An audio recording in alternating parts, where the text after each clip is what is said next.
Chairman साहब, मैं सिर्फ आपसे ये कहना चाहता हूँ कि मैं सुन्नी हूँ, सुनता ज्यादा हूँ, बोलता कम हूँ, लिहाजा मेरे बोलने में रोकिए ना, बोलने दीजिए। आज आप फिर आपके पार्टी से कोई बोल नहीं पाएगा। अच्छा, मैं आपसे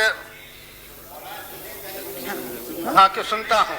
नहीं, उनके यू भी मोहतरमा, महसूस हमें होता है ये दौर तबाही है, शीशे की अदालत है, पत्थर की गवाही। मोहतरमा, 15 अगस्त सन 1947 के बाद 6 दिसंबर सन 1992 का हादसा सबसे बड़ा हादसा है।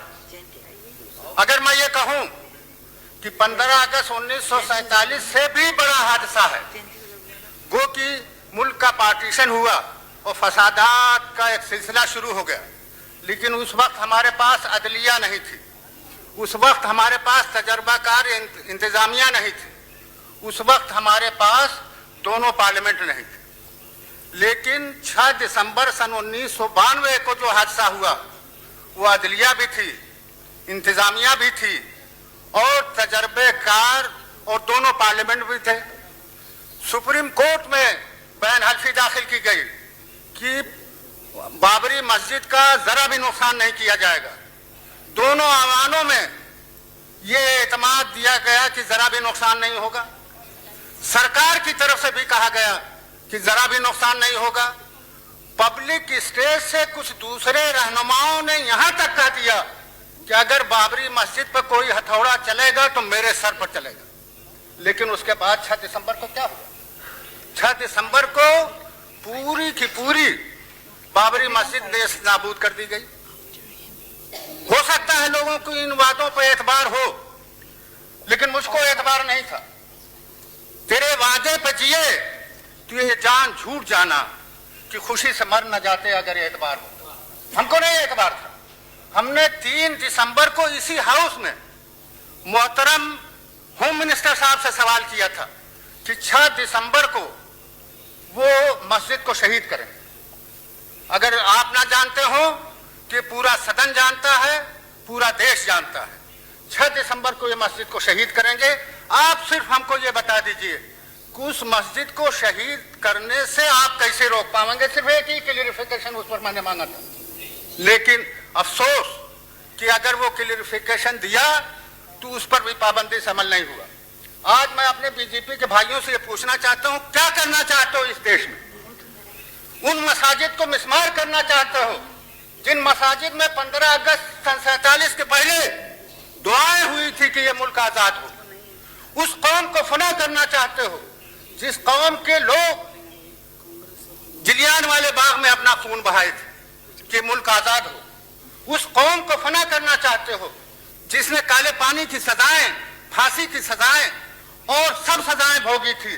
और आखिरी बात बताना चाहता हूं कि मुस्लिम शायर अपने हुदूद से आगे चले गए थे।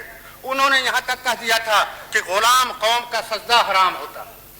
मस्जिद में उन्होंने कह दिया था कि जब तक तुम आजादी नहीं लेते तुम्हारा सजदा भी जायज नहीं होता, लिहाजा पहले जंग जहद आजादी के वास्ते लड़ो। उस कौम को फना करना चाहते हैं, उसके तारीखी वाकयात को आप मिटाना चाहते हैं। आप तारीख पर नजर डालिए, एक बहुत बड़ा बादशाह जिसको सबसे बड़ा बादशाह कहा जाता था मुगल पीरियड का, उसने एक मजहब इजाद किया, नहीं पनपा।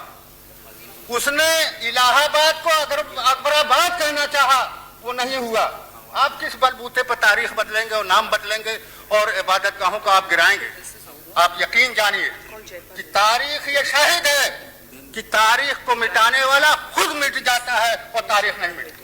लिहाजा आज भी जरूरत है कि हम अपने तारीखी वाकयात को न भूलें।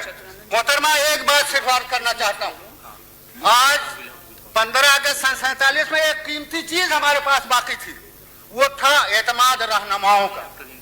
पंडित नेहरू का और लोगों का एतमाद था, उस पर कौम ने पूरा भरोसा किया था। आज हम परेशान हैं अपने जिले में जाने के वास्ते। लोग पूछते हैं किस बात पर भरोसा किया जाए। आज वो एतमाद टूट गए। आज एतमाद नहीं है। आप कैसे ये फिजा बहाल करेंगे? आप कैसे मुल्क को तामीर और तरक्की की तरफ ले जाएंगे? जो सबसे बड़ा खसारा हुआ इस मुल्क में वो एतमाद का खो देना हुआ।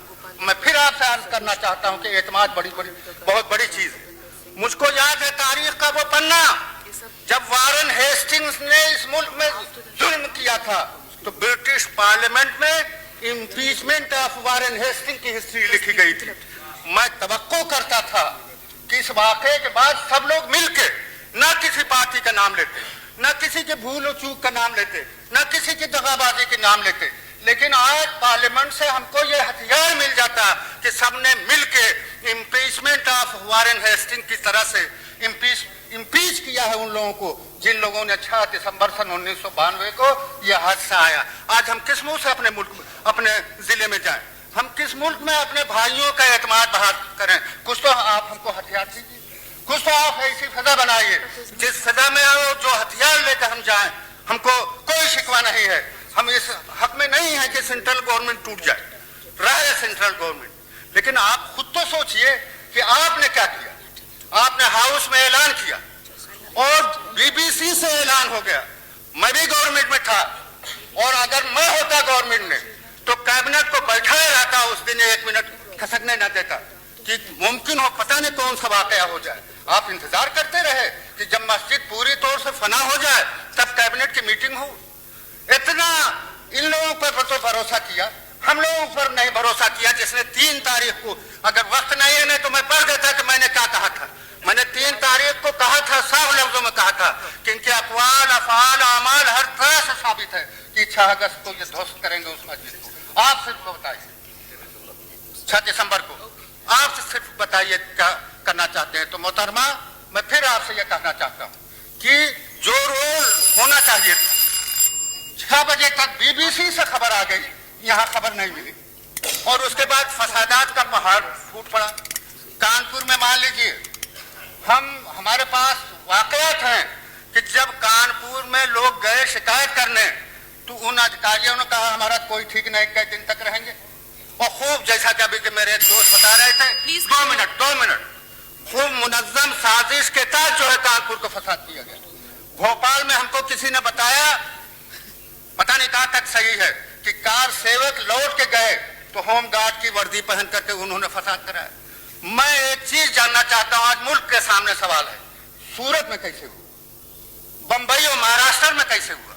और महाराष्ट्र का आप आंकड़ा सामने रख लीजिए चौहान जी, मैं भी वहां से वाकिफ हूं। आजमगढ़ यूपी के सारे लोग, बहुत से लोग वहां हैं, उनके मरने, लूटने और जलने का सारा एक चार्ट बनाइए तो पता यह चलेगा कि वहां के जो सरकारी अधिकारी थे उनके अंदर शिवसेना के वो लोग थे जो नहीं चाहते थे कि नॉन महाराष्ट्रियन बंबई में रहें, उन्हीं को लूटा गया। मेरे गांव के औरतें और बच्चे जो कुछ नहीं कर रहे थे, पुलिस वालों ने जबरदस्ती उनको निकाल के शूट किया, उनकी दुकानों को जला दिया, उनकी दुकानों को लूट लिया। इसका क्या जवाब है? ये क्यों हुआ? ये कैसे हुआ? बीजेपी वाले हमारे मुखालिफ थे, बीजेपी से हम उम्मीद नहीं कर सकते थे उनकी सरकारों को, और आपने बीजेपी को जो डिसमिस किया वो ठीक किया, मैं इसको कहता हूं, मगर देर में किया। अगर आप 15 नवंबर को डिसमिस करके सब चीज अपने हाथ में ले लेते, आप सोचेंगे और सरकार में भी रहेंगे। सरकार में तो वक्त से अगर कोई फैसला किया जाता है तो उस पर अमल सही होता है। अगर सोच के ये करेंगे ये करेंगे ये करेंगे तो जाहिर बात है उसका वही असर होता है जो आज इस मुल्क के अंदर हुआ। तो मैं बस आखिरी बात, एक बात ये कहना चाहता हूं कि आप सिर्फ ये बताइएगा कि महाराष्ट्र और सूरत में जो टॉप के अधिकारी हैं वो आज सस्पेंड हुए कि नहीं? ट्रांसफर कोई चीज नहीं, अगर वो सस्पेंड हो गए हैं तो बताइए, उनको सारी जिम्मेदारी उनके ऊपर दीजिए। हम तो ये कहते हैं मुख्यमंत्री के ऊपर देना चाहिए, लेकिन अगर किसी मसले से आप नहीं देना चाहते तो उन अधिकारियों को बंबई और महाराष्ट्र या जहां भी आपकी सरकार। इसी के साथ आखिरी बात कहा कि मैं अपनी बात खत्म करूंगा। उत्तर प्रदेश में जो जिले अयोध्या के करीब थे उन्होंने कर्फ्यू नहीं लगाया, उन्होंने पूरी तौर से जिले को कंट्रोल कर लिया। खुद मेरे जिले में जब 6 तारीख को यह वाकया हुआ तो मैंने कहा कि आज पार्लियामेंट में जाना ठीक नहीं, आज मेरी खिदमत की जरूरत मेरे जिले के अंदर है। और एक वक्त आया कि पथराव और पीएससी दोनों तरफ से आ गई, बीच में मैं खड़ा हो गया। उनसे मैंने कहा तुम लोग को पीएससी और एडमिनिस्ट्रेशन से कहा कि एक कदम आगे न बढ़ो, गुस्सा है मैं शांत करता हूं। और उनके पास गया, मैंने कहा कि इस गुस्से से कोई होने वाला नहीं है, पूरे उसके साथ जो है अपने जोश को इस वक्त होश में बदल कर काम करना चाहिए। दोनों ने मेरे अपील को मंजूर किया। मैं ये कहना चाहता हूं कि अगर उत्तर प्रदेश में फैजाबाद डिवीजन में किसी जिले में किसी अधिकारियों ने बहुत हुस्न खूबी के साथ मामला बचा लिया है तो उनको इनाम देना चाहिए, उनको इनाम देना चाहिए। और जिन लोगों ने उसमें खास तौर से आजमगढ़ को सर फहरिस्त आना चाहिए, और जिन लोगों ने नहीं किया है उनको जो है बिल्कुल जितनी सख्त सजा होनी चाहिए उतनी सख्त सजा देनी चाहिए। आखिर में सिर्फ एक बात मैं कहना चाहता हूँ। You'll have to finish now. Please conclude. अच्छा, आपकी बात मान लिया साहब। अच्छा, now please, I'm going to call the next. Mr. Upendra. आखिरी बात कुर्बान कर। Mr. Upendra. Madam Vice Chairman.